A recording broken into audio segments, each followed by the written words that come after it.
thank you very much for joining us this evening on UPfront on the Joy News channel. And so as a country, yes, we know that we're targeting a growth rate of 5%. We also do know that COVID-19 has cost us a lot of pain as a country.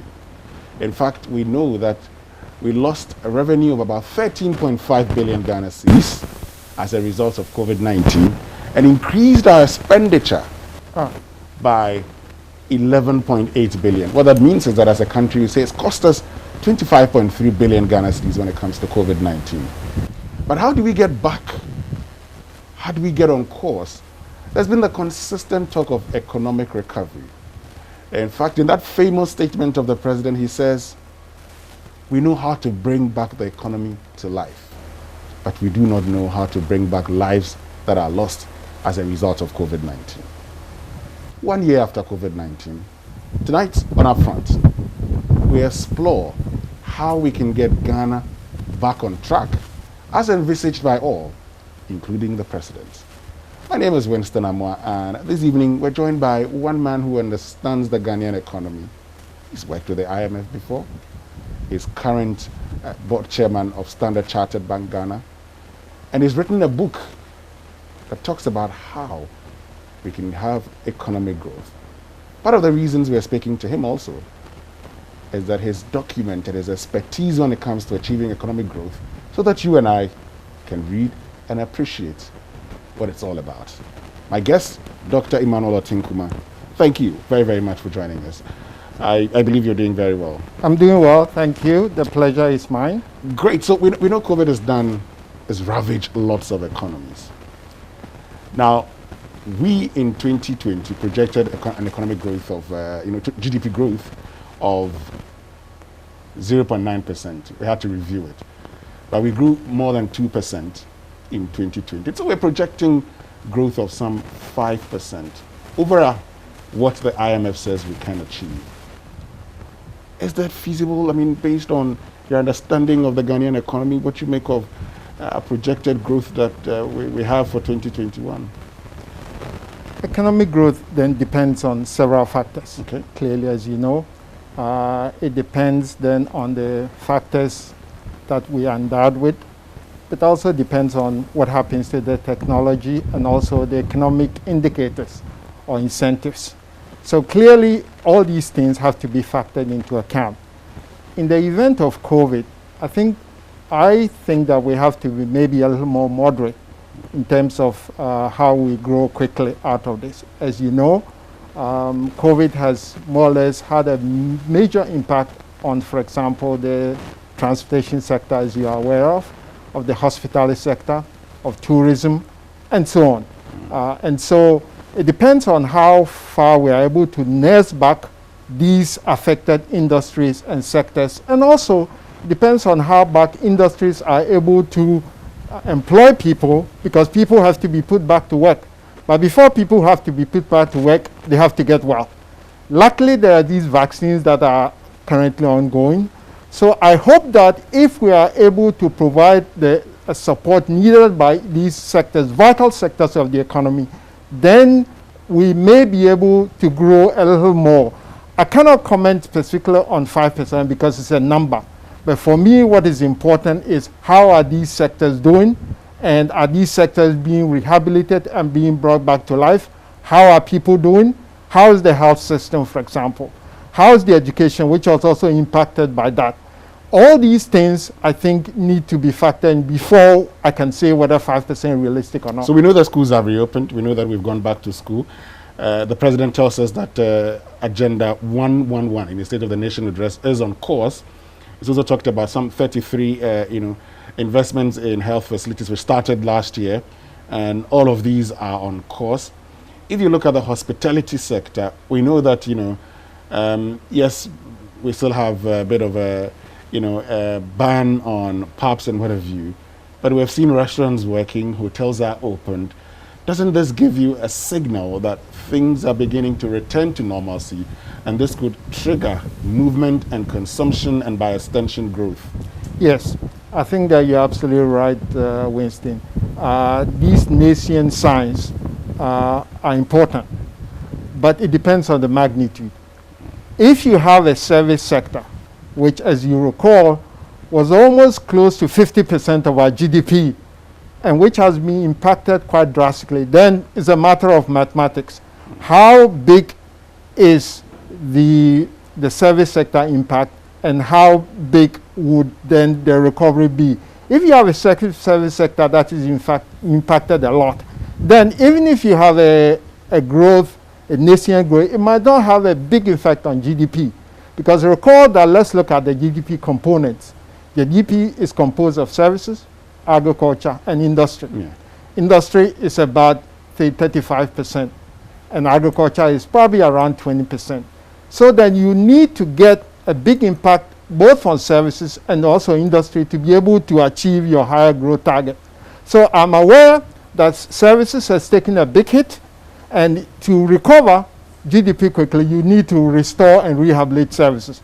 And my view is that that is going to take a time. And that's why I think that we must be a little more moderate in the way we expect the recovery, because recovery takes time. It takes a lot of resources in terms of the underlying factor endowments. It takes a lot of resources in terms of technology. Let's take infrastructure. Sure. How is the infrastructure? Is it, after COVID, able to support the activity that we had before? We talk of transport, bridges, roads, airports. All those infrastructure that are important to support a growing economy. Are we there yet? I think that we need to be a little more modest. We've declared 2021 as the second year of roads. Yes. We have the Coronavirus Alleviation and Revitalization Enterprise Support Scheme, Ghana Cares Program, Obatanpa, 100 billion Ghana cedis, 2021, 2023. When you listen to these, do they give you the signal that something right is being done in ensuring that we achieve the growth within the shortest possible time that we expect? I think the intention is good. The 100 billion is an intention. It's an intention to try and raise enough revenue, sometimes through borrowing, to be able to support the sectors. The question is, where is the revenue going to come from? Mm-hmm. You know, revenue has been shrunk quite a bit because of COVID, because imports are not coming, because sectors are not producing, because employees at home, they cannot pay taxes. So to be able to propel growth, it's important that we have agenda. And I agree with the agenda. The issue is implementation. And that has been the bane of this economy for a long time. Are we going to be to implement everything that we've said? Are we going to be able to raise the revenue? Are we going to be borrowing enough to support these sectors? Winston, let me be clear. Growth depends on getting industries, sectors that have been affected back to work. Are we giving them enough support to be able to do that? How are people feeling? Are they feeling confident? It's going to take a while. Even advanced countries, it's going to take a while. Okay. So I think we have to be a little more modest in our projection. Talking about support, so we do know that when COVID-19 started, there was the CAP BAS program, the Coronavirus Alleviation Business Support Scheme. Now, that gave MSMEs 1 billion Ghana cedis. The president gave a guarantee of some 2 to 3 billion Ghana cedis in the banks for large-scale businesses to also access these to be able to progress. Was that not enough implementation, enough commitment in ensuring that we are not so hit hard by the pandemic? The intention, as I say, was good. There has been a lot of support both by the government and by the banking system, as you know. For example, the monetary authorities outlined a lot of measures that were supposed to assist sectors, individuals, businesses, and so on. So there has been some support that has been put in the system, but it's too short time to evaluate because COVID has only been there for a year. The impact has been quite drastic. And I think that it will be unfair to expect a rapid recovery. The recovery is going to be medium-term based because people's jobs and people's employment activity take time to rebuild. And so I think that that's why I said we should be moderate in our expectation. It will come, but it will come. We should be careful in the areas in which we put our support such that we can rebuild and have a stable economy going forward. And talking about rebuild, so you talk about the medium term. Let's look at the medium term. Are we looking at giving ourselves 3 to 5 years? I think medium term, we have to give ourselves at least 2 to 3 years to be able to see how the impact has been on our industry. In the meantime, you've asked a question about where are the revenues going to come from. Another challenge we are faced with is having to borrow. Now, when you say, let's give ourselves some time, should we reduce our expenditure, particularly on those that we can? So the ones we can't do anything about, we know that when it comes to interest payments, it's a problem. Maybe if we have to renegotiate, still be facing us. The amortization of loans itself, still we're faced with. When it comes to emoluments of workers, there's nothing we can do about that. But when it comes to our capital expenditure and our expenditure on goods and services, is there anything we can do to ensure that we don't have to borrow too much, which has the tendency of crippling the economy going forward? I think that it's a very difficult question. It's a very difficult question.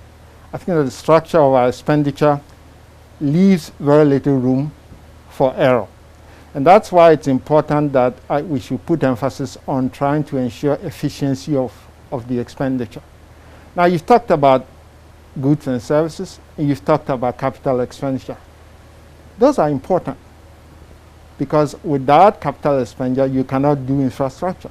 And I think you can see our level of infrastructure, which is woefully inadequate because we need to build schools, we need to build hospitals. In this COVID era, we need to make sure that we have got everything that we need to support, for example, the hospitals. So I think that we have to make sure that we borrow because clearly our revenue is not enough, but we have to borrow sensibly. Now, borrowing sensibly implies that borrowing at rates that are competitive, for example. Another way is to make sure that we reprofile debts so that those that are more expensive, we do away with, and then bring in those that are cheaper. So that's one way in which we are looking at the structure of the expenditure. Then you talked of goods and services and employee remuneration and compensation. Those are difficult areas. Exactly. I think it takes time. I think we have to look at ways in which we can do the same things with less people, but that implies that you have to make provision for what you do with those that eventually will retire. But I think that it has to be a broad program that says that this is what we can afford, this is what we have, and that sometimes ultimately, because as I said, COVID is a different thing because it has impacted us. But over time, we have eventually to bring back the economy to a stable ground. Great. And before I get to, we've been talking about economic growth for a very long time. It's important also to find out the determinants of economic growth. We'll get to that shortly. But borrowing in itself, yes. Here we are, a country that's whose debt to GDP is about 74-75%. Yes. Anybody who's going to give you money sees you as a risky person. You're chairman of a bank. You know that the country Ghana is risky, and automatically once you're risky, we're thinking about ensuring that within the shortest possible time we can get a lot of the interest rates, our interest, which we can get as much as possible, so that even if you delay, we don't lose that much. Doesn't that in itself affect our ability to borrow and get it at sustainable rates? There are two aspects we're saying, to the question that you posed. One, I think that the level is important, and I don't want to deny, because if you borrow, after a time, as you said, some countries are going to say, no, you are unsustainable. So I think we should be careful about the level. But also, it's important to look at what we are borrowing for, because borrowing implies that you don't have the resources now, and you are going to take somebody's resources to do what? To use it to invest and to be able to pay back. So for me, as long as we use the borrowing to do productive investments, ultimately we'll be able to grow our economy, export, and pay back. So there are two aspects. One is what is the level of borrowing that is sustainable and that we should be concerned with. I think that there's a lot of concern about where we are now. But I think that the attempt to just take a number is not very helpful. For me, what is important is going forward, what has the borrowing been used for, and are we going to use it in productive ways to be able to service the debt? Okay, somebody say we've been borrowing for God knows how long. Now, if you look at the Ghanaian economy over the period, would you say that these borrowings have been used in the productive sector, bearing in mind that some years ago our primary balance was in deficit? We've gone back to that also as a result of COVID-19. And you know more than I do when it comes to our primary balance, us having a primary balance deficit. It clearly shows you that our revenue generation are not enough. And so we are even not able to pay for all our consumption, even if you take away interest payments. That's bad for us. So it's a concern, and I share your concern. I think that there's no question that domestic revenue in terms of our GDP is low, and everybody has recognized that. We need to find alternative sources. We need to extend the tax net, for example, and we need to make sure that we have efficient systems to collect as much revenue as possible, because as I've said, those revenue sources are important to be able to pay taxes. But also, quite importantly, if you collect revenue and you have to pay debt abroad, you have to generate foreign exchange to be able to pay that. So not only do we have to extend our domestic revenue net, but we also have to extend and widen our sources of earning foreign exchange.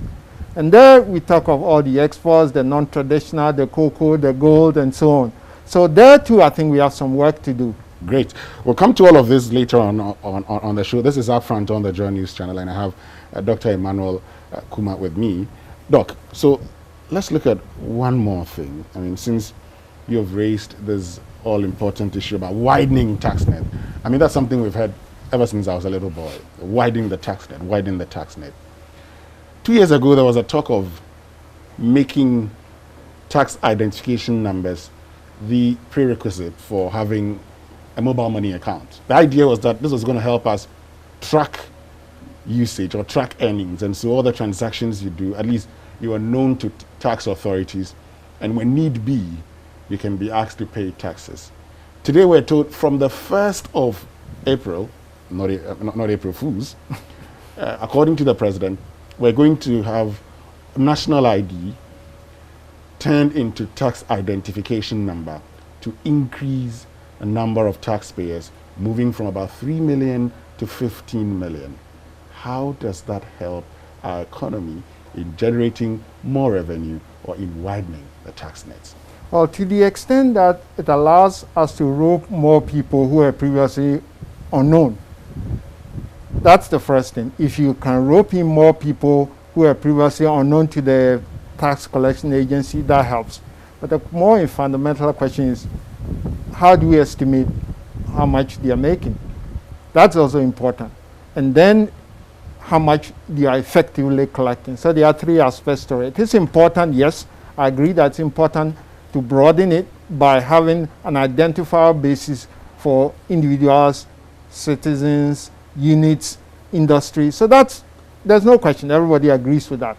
The question is the implementation. How do we ensure that having roped them in, we go after them to make sure that they comply with the tax regime? And third, what is their effective contribution rate? All those are things that I think going forward we need to ensure that we are in line in order to make sure this objective is successful. So getting them known in itself is not the end of it. No. They must know how much they earn.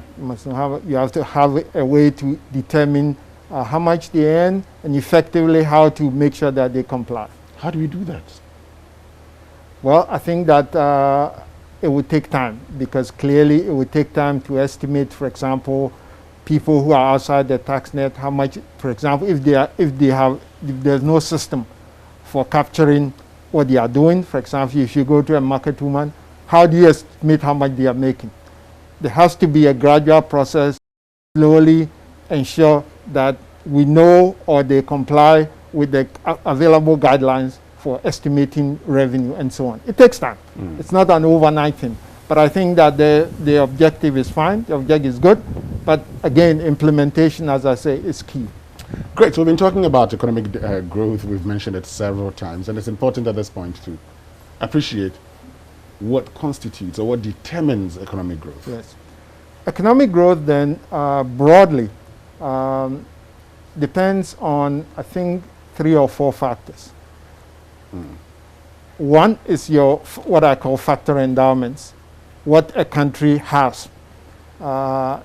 Increasingly, we talk of land, we talk of capital, we talk of all the things that the country has, sea, everything, because it is that from which you can take the resources to develop. Now, there is another part of economic term which increasingly is also important. It is what I mentioned before. It has to do with the infrastructure. Because although it is not endowed, it's becoming more like an endowment. Because if you go to a country and the roads are perfect, bridges are working, you can do transport, those increasingly are becoming also propellers of economic development. So there is natural endowments and then what I call acquired endowments. Those are the infrastructure bases. The second aspect has to do with the technology. Because having minerals, having fish in sea, without their coming to the market, there's no value.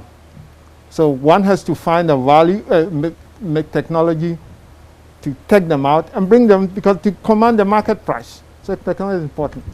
The third, probably what I consider the most important one, is economic and social factors. Those are the factors that propel you, Winston, to say, I'm going to produce banana. Why would you produce banana? Because there's a market price that is available and that provides you a reward. Why would you export cocoa? Because there is a system in place that provides enough incentives to you, exchange rate. Why would you, we talked about, for example, people in the market, taxes. Are taxes favorable, for example? Import system. Is it available to import? So those socio-economic environment factors in the environment that will allow you to undertake activities. So these three broad themes are the ones that propose help economic growth. There is another part of it also, because I talked about economic growth within the context of the productive capacity, what we have. But we can also grow the productive capacity, because we can, for example, we can do investments to grow, for example, how much we have, and so on. And those are also determined by factors such as interest rates and so on. Or, for example, I mentioned, for example, people. It's becoming clear that skills are crucial. If you have a country in which you have an educational system that allows people to educate themselves and you have a higher pool of skilled people, that ultimately grows the productive capacity. So there is the factors that grow current output from productive capacity, and then there are factors that grow the productive capacity itself over time. Okay. And those are all important.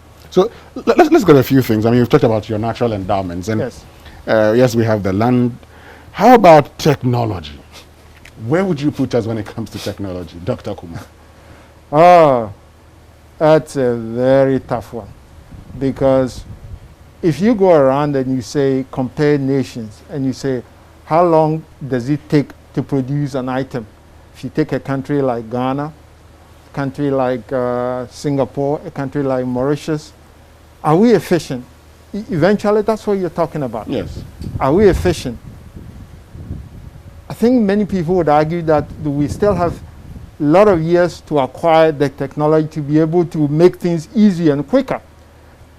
Our industry, are they very efficient? Do they have the right technology? I think we are growing, but I think that what we need to do is to make technology adaptable, easy to understand for our young people and for our industrialists, so that we don't overdo the same thing over and over, expect a different result. Technology is growing, and I think that we have to quickly come of age to be able to take advantage of it. Talking about taking advantage of it, and I remember very well my resource perception lessons that says that identifying a resource alone is not the end of it. You need to overcome certain resistances in order to exploit that resource. Your inability to do so would mean you can't exploit that resource. Does that explain our underdevelopment? Because the technology, the know-how, is very important. It's very important. That explains, in my mind, a major part or an important part of our problem. Because I think that what it takes, we've got a lot of natural resources. You look around our country. Minerals, oil, agricultural lands, people, we've got a lot. The question is, what is preventing us from taking advantage or combining these in such a way that will propel growth? Part of it is what I talked about, is the technology, the know-how. The know-how in many areas, in some areas is okay. For example, in the computer area and so on is increasing. But the know-how in terms of how to extract the resources in the most efficient way, that I think we need to work on.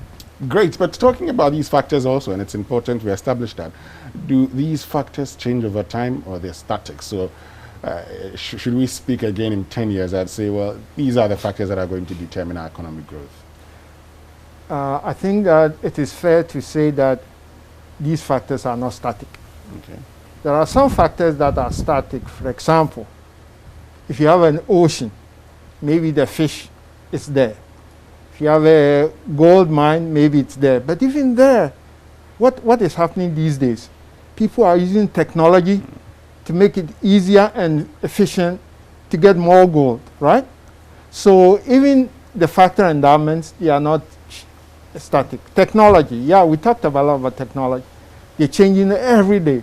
Probably the most drastic changes are happening in technology. So those are changing. And then the economic factors, those change almost every day because the incentives are changing. Every year we do a new budget. We change the tax system. We change the price system. So although some are static, most of them, I think, are changing. And therefore, that's why it's important that we need to be able to look with our eyes open and say, how can we take advantage of these factors that are changing and moving rapidly? Well, the change in everything, in all of that, money is very important, isn't it? Absolutely. And some of you say it becomes a double-edged sword. Yes. What role does money play in all of this? Money is like a lubricant, right? It oils the economic and the productive engine. If you have money in your pocket, you feel very good, right? Sure. You can buy goods, you can save, you can go exchange money for foreign exchange, and so on. So money is this instrument that has been invented that's very powerful. Yet its growth can be problematic. Why? Because if you grow money without paying attention to the role in which it's supposed to perform, that is, as an accompaniment to production, it can create inflation. And inflation does what? Inflation reduces the value of money. And inflation reduces the value of your currency. So over time, if you grow money a lot without paying attention to what it does, it creates a lot of problems. That's why many countries are saddled with this misery. And they wonder, we have money, but money is not worth much. And that every year it devalues. We don't understand this. I think the point is that it's a good thing, but it's a double-edged sword, and one has to be careful as to how to calibrate it. Let's look at how we can grow money without having to face a rising inflation. How do you do that? You have to look at, as an economy that's growing, you need to have production of goods and services to be accompanied by money. Because if you want to buy or if you want to sell, you have to have money.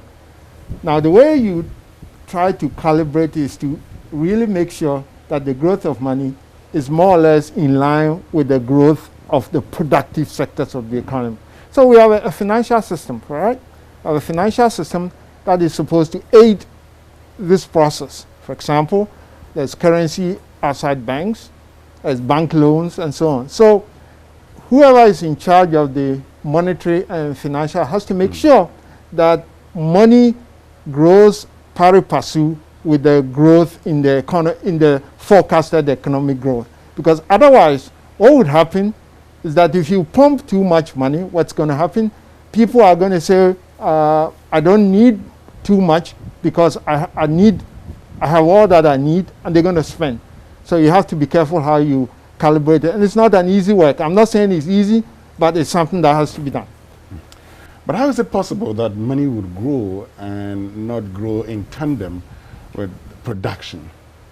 Because what happens is that you have to look at the policies that are being pursued. For example, one of the things that has happened in the past is that because government expenditures or government activities are usually not, let's say, are not determined by how much revenue they collect. Oftentimes what happens is that government borrows a lot from the central bank. Now what happens is that if that happens, then there is not economic growth in that sense, because money is being pumped to support government activities, and ultimately that's very inflationary, because it's not unlike the private sector where, you know, if you go to a bank, you can only get a loan if there are prescribed conditions. Credit to government normally is not curtailed because of lack of availability of resources. So that creates a problem. So to answer your question, credit to government has been found to be a cause of some of these reasons why money has grown not in line with the growth in production. Okay. And so let's look at the value of money. How do we go about preserving that value of money? Yes. You preserve the value of money by ensuring that you make sure that your aggregate demand, that's liquidity of the economy, is more or less in line with the productive capacity. That's what I talked about. Now, specifically, how do you do that? Well, how you do that is a couple of things. One is that you make sure that, I talked about it, that credit is backed only by productive activity. That means that you limit, for example, the amount of credit to government, except in extreme circumstances as we have now in COVID, for example. Another way is to make sure that you use price system, such as interest rate targeting, to make sure that the inflation is brought strictly under control, so that you make sure that interest rate supports, for example, your objective of aggregate demand, for example. Okay. Another way in which... But before you go into that way, it's important to explain this further. So how do we use inflation targeting? And we know that monetary policies normally inflation targeting. How do we use that to preserve the value of money? Because what you do is that you target the inflation rate to make sure that the inflation rate is brought down considerably. And if inflation is brought down considerably, then the value of money is preserved. The whole idea is that you want to bring down inflation rate to interest rate targeting so that you value money more. Because how do you value more? My whole point is that inflation should be nipped in the bud. And all the policies I'm talking about are to ensure that inflation is nipped in the bud so that the value of money goes up. It's like a reverse relationship. Another way, which I also talk in the book, is to back in the issue of currency increasingly with strong foreign exchange reserves or strong foreign currency. Because the whole idea is that if you issue currency with little regard for the backing of foreign exchange, then what happens? Then anytime people come to ask for foreign exchange, what happens? The exchange rate depreciates. Okay. We'll come back, we'll continue. My guest this evening on Upfront is Dr. Emmanuel Otinkuma is the board chairman of Standard Chartered Bank. He's been working with the IMF. He was a senior representative in Djibouti. So he understands how economies work. And he has a book. He'll be telling us more about the book. But for now, we're talking about the Ghanaian economy. We're talking about economic growth and everything that you need to do. We'll go for a short break. Stay with us. There's more after this.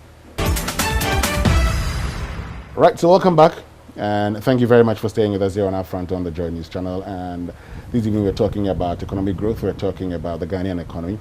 And we're privileged to have Dr. Emmanuel Otinkuma with us. He understands all these things very well. So, yes, you've been talking about preserving the value of money. Yes. But you also talked about having a stronger currency back in your economy. Yes. How is that significant? Oh, that's important because currency, many people feel that currency reflects the strength of the economy.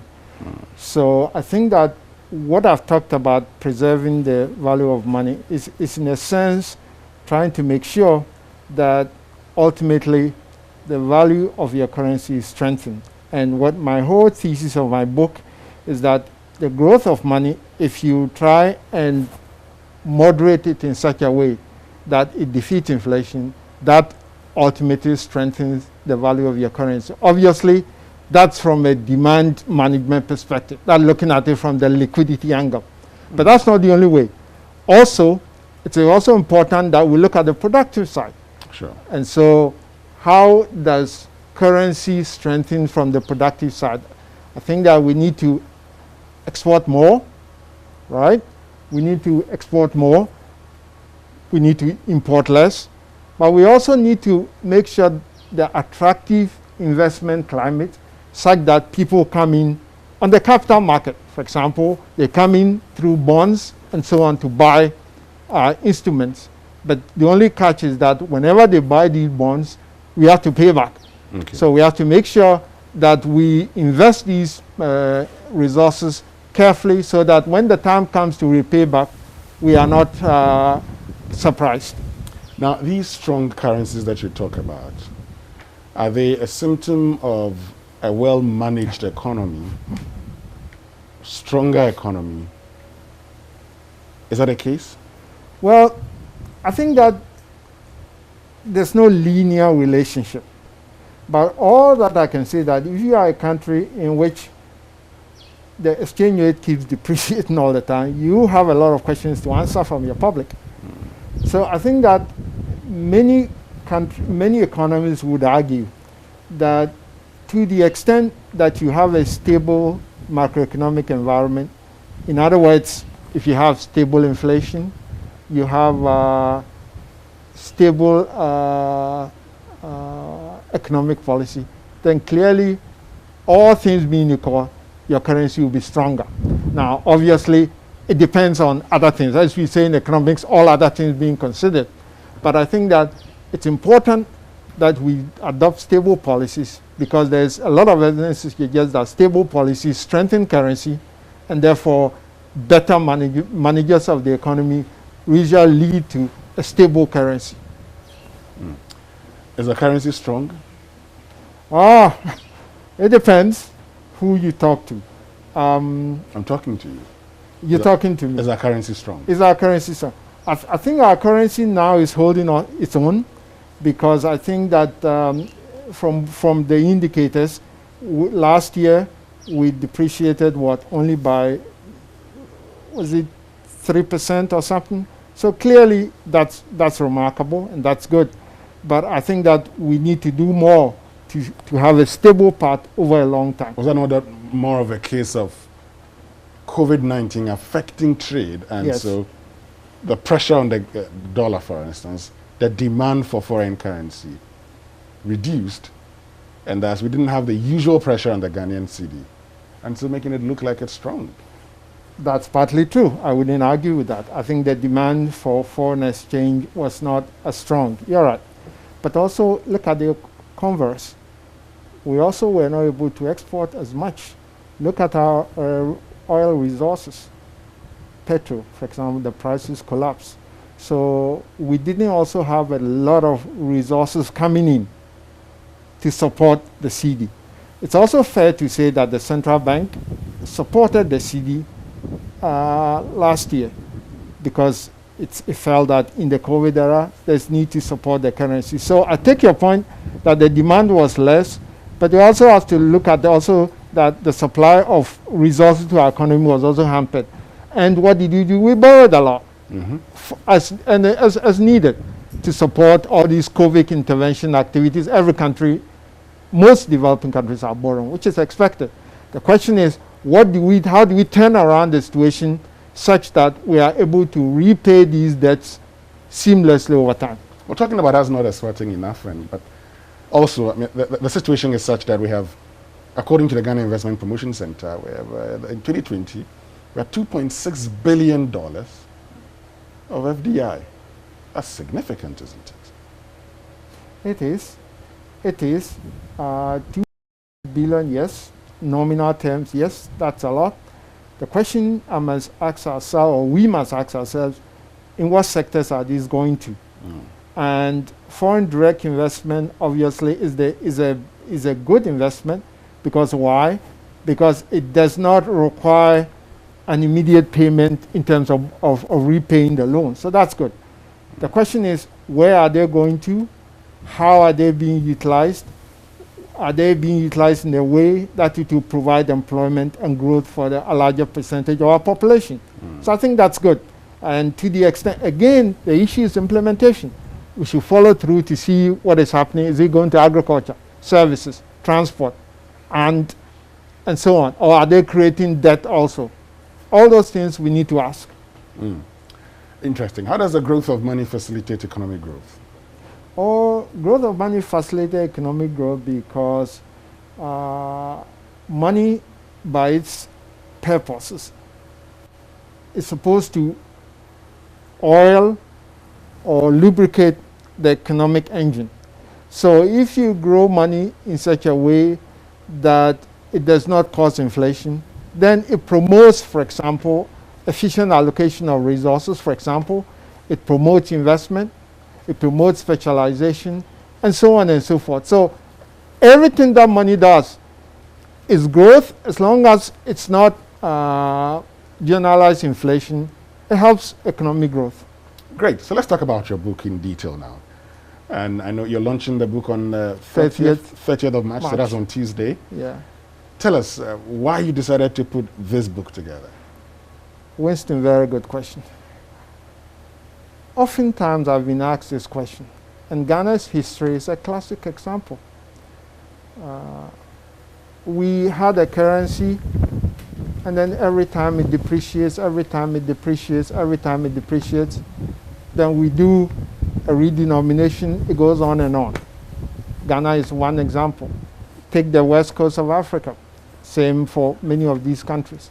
So I've often been asked, what's the use of money if all it does is it promotes inflation, depreciation, and so on?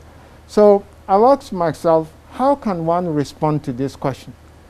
And so my thought was that, okay, let me go back to the role of money. Why was money invented? What are its key theories?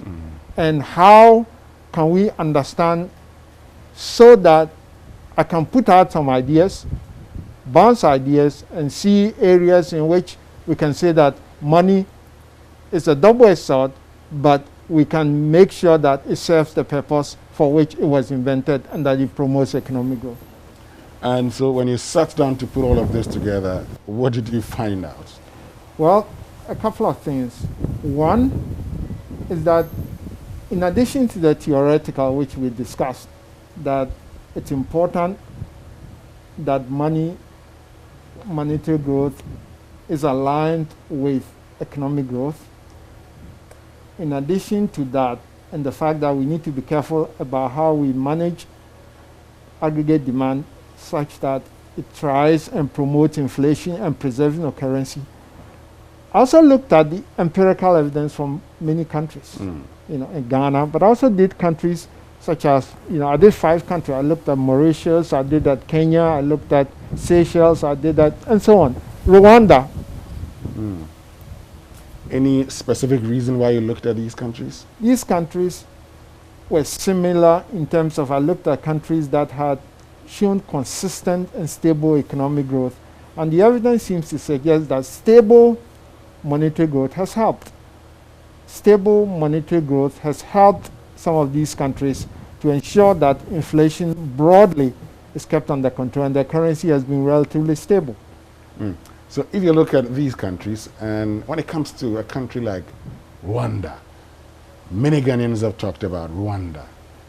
What is it about them that we can learn from based on your studying of the empirical evidence? I think that the one thing I can say that stable monetary growth, low inflation of below 5% a year,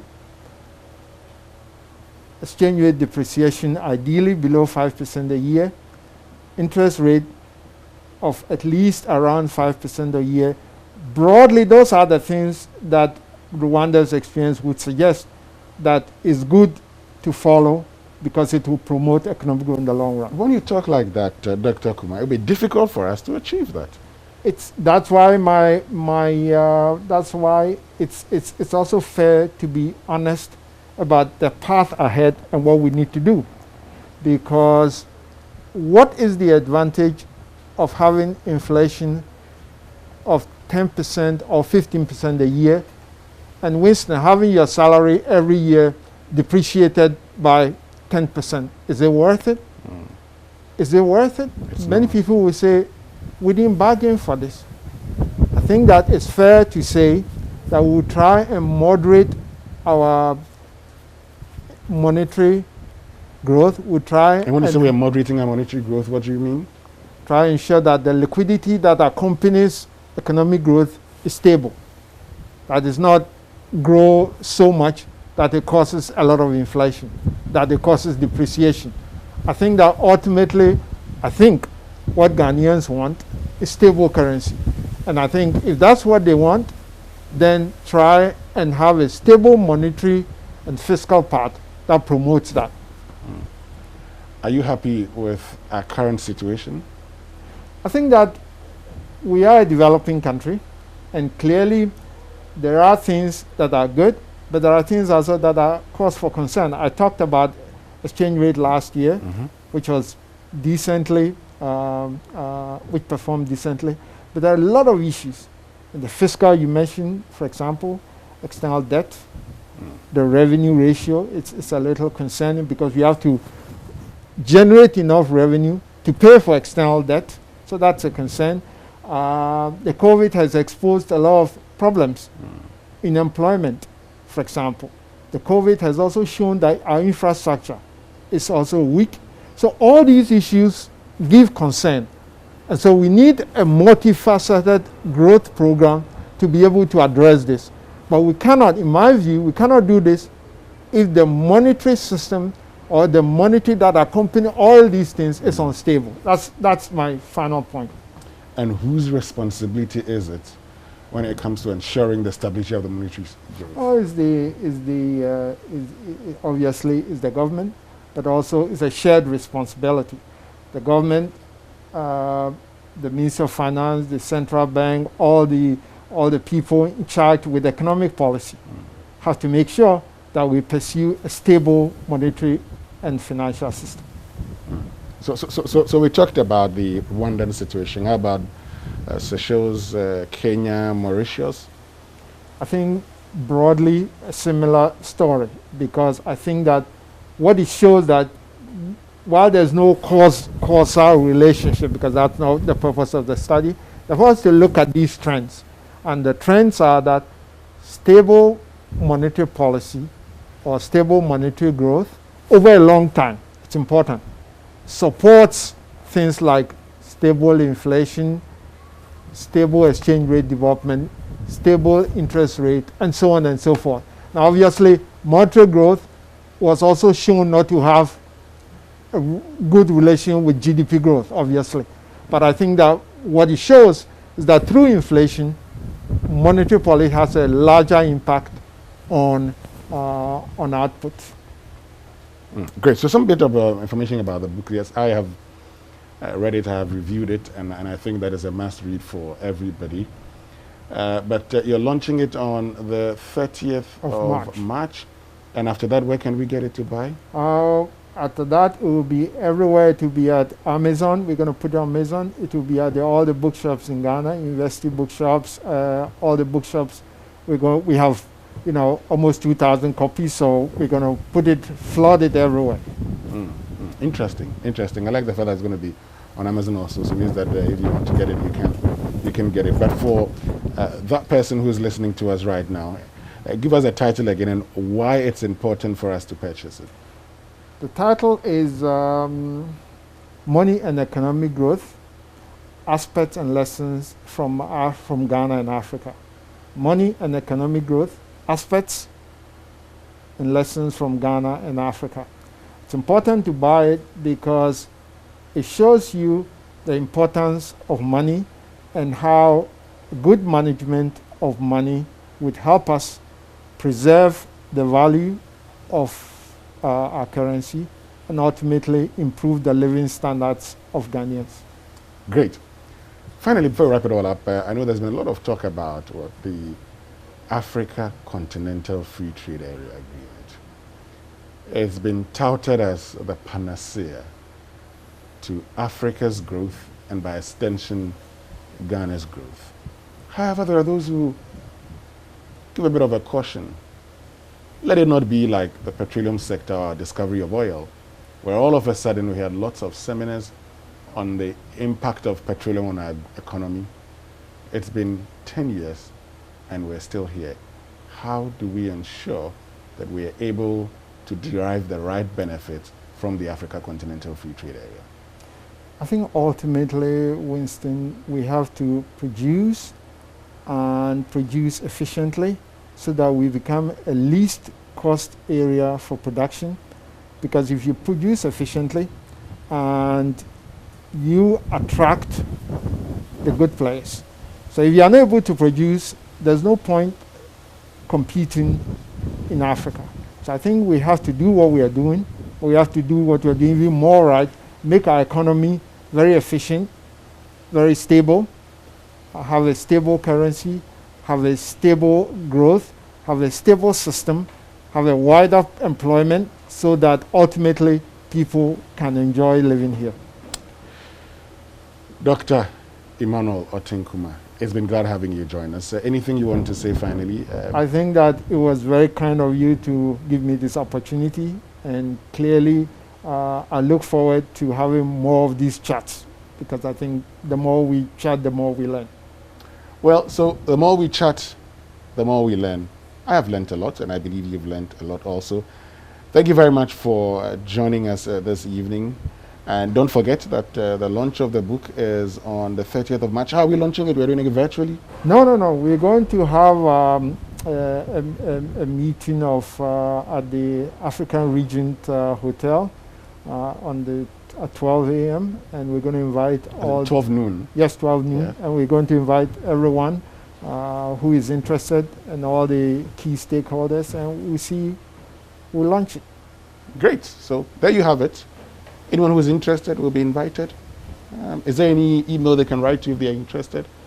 Yeah, I mean, they can write to my email and ekuma at ekuma55@gmail.com. Great. So you know what to do. If you are interested in that all-important launch of the book, you have the experts, those who know a lot about the economy, and those who know a lot about how money gets to play a role in economic growth. My name is Winston Amwa. On behalf of the team, thank you so much for being part of us. Do have a lovely evening and keep watching Joy News on Multi TV, on GoTV, on DSTV. We're out.